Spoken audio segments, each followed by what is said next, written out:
ಇನ್ನು ರಾಜ್ಯದ ಕೆಲ ಸಂಸ್ಥೆಗಳಿಗೆ ಬಾಂಬ್ ಬೆದರಿಕೆ ಬರ್ತಾ ಇರೋ ವಿಚಾರಕ್ಕೆ ಸಂಬಂಧಿಸಿದಂತೆ ಕೇಂದ್ರ ಸಚಿವ ಪ್ರಹ್ಲಾದ್ ಜೋಶಿ ಮಾತನಾಡಿದ್ದಾರೆ. ಬಾಂಬ್ ಬೆದರಿಕೆ ಬಗ್ಗೆ ಕಟ್ಟುನಿಟ್ಟಿನ ಕ್ರಮ ಕೈಗೊಳ್ಳಬೇಕು. ಮ್ಯೂಸಿಯಂಗಳಿಗೆ ಬರ್ತಾ ಇರುವಂತಹ ಬಾಂಬ್ ಬೆದರಿಕೆ ವಿಚಾರಕ್ಕೆ ಸಂಬಂಧಿಸಿದಂತೆ ಪ್ರಹ್ಲಾದ್ ಜೋಶಿ ಮಾತನಾಡಿ ಸೂಕ್ತ ತನಿಖೆಗೆ ಆಗ್ರಹಿಸಿದ್ದಾರೆ, ಕಠಿಣ ಕ್ರಮಕ್ಕೆ ಒತ್ತಾಯಿಸಿದ್ದಾರೆ. ಇನ್ನು ಕರಸೇವಕ ಶ್ರೀಕಾಂತ್ ಪೂಜಾರಿಯನ್ನ ಹುಚ್ಚಾಗಿ ಅರೆಸ್ಟ್ ಮಾಡಿದ್ರು. ಏನೋ ಮಾಡೋದಕ್ಕೆ ಹೋಗಿ ಕಾಂಗ್ರೆಸ್ ಕೈ ಸುಟ್ಟುಕೊಂಡಿದೆ ಮತ್ತು ಸರ್ಕಾರದ ವಿರುದ್ಧವೂ ವಾಗ್ದಾಳಿ ನಡೆಸಿದೆ. ಏನು ಮಾಡಿದ್ದಾರೆ ನನಗೆ ಗೊತ್ತಿಲ್ಲ. ಇಷ್ಟ ಹೇಳೋದು ಇದನ್ನು ಭಾಳ ಕಟ್ಟುನಿಟ್ಟಾಗಿ ನಿರ್ವಹಿಸಬೇಕು. ಕಾನೂನು ಸುವ್ಯವಸ್ಥೆ ರಾಜ್ಯದ ಭಾಳ ಪ್ರಮುಖವಾದಂಥ ಜವಾಬ್ದಾರಿ. ಇದರಲ್ಲಿ ಯಾವುದೇ ರೀತಿಯಾದಂಥ ತಪ್ಪಾಗಲಾರದಂತೆ ಸಮಗ್ರವಾದ ತನಿಖೆಯನ್ನು ರಾಜ್ಯ ಸರ್ಕಾರ ಮಾಡಬೇಕು. ಮತ್ತು ಇದರಲ್ಲಿ ಮತ್ತೆ ಯಾರು ಮೇಲೆ ಹಾಕಿದವರು ಯಾವ ಜಾತಿಯವರು ಇತ್ಯಾದಿ ನೋಡೋ ಕೆಲಸ ರಾಜ್ಯ ಸರ್ಕಾರ ಮಾಡಬಾರ್ದು.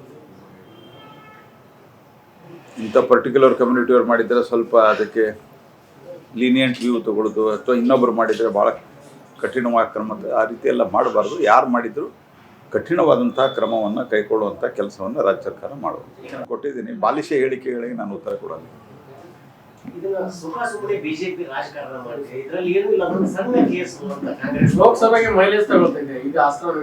ನೋಡ್ರಿ, ಅದು ನಿನ್ನೆ ನಾನು ಡಿಟೇಲ್ ಆಗಿ ಉತ್ತರ ಹೇಳಿದ್ದೀನಿ.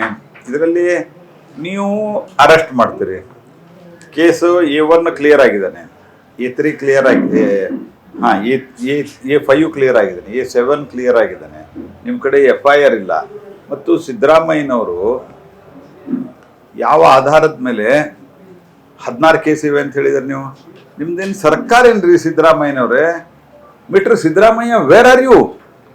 ಏನು ನಡೀತಾ ಇದೆ? ಒಂದು ಕೇಸು ಇಲ್ಲ, ಎಲ್ಲ ಕೇಸ್ಗಳು ಖಾಲಿಯಾಗಿದ್ದಾವೆ. ಇದು ಕೇಸ್ ಹೊಸದಾಗಿ ನೀವು ಎತ್ತಿ ಹಾಕಿ ಮತ್ತು ಜನ ಪ್ರತಿಭಟನೆ ಮಾಡಬಾರ್ದು. ಒಂದೇನು ಸರ್ವಾಧಿಕಾರ ನಿಮ್ದು? ಈ ರೀತಿಯಾಗಿ ಚಿಲ್ಲರೆ ಬಾಲಿಶ ಹೇಳಿಕೆಗಳನ್ನು ಕೊಡೋದು ಒಬ್ಬ ಮುಖ್ಯಮಂತ್ರಿ ಲೆವೆಲ್ಗೆ ಇದು ಸೂಕ್ತ ಅಲ್ಲ. ಅಷ್ಟನ್ನು ಹೇಳೋದು. ಜೋಶಿಯವ್ರೇನು ಕಾನೂನು ತಜ್ಞರಾ ಅಂತ ಪ್ರಶ್ನೆ ಕೇಳಿದ್ರು. ಅದೇ ಕಾನೂನು ತಜ್ಞ ನಾವುದಲ್ಲ.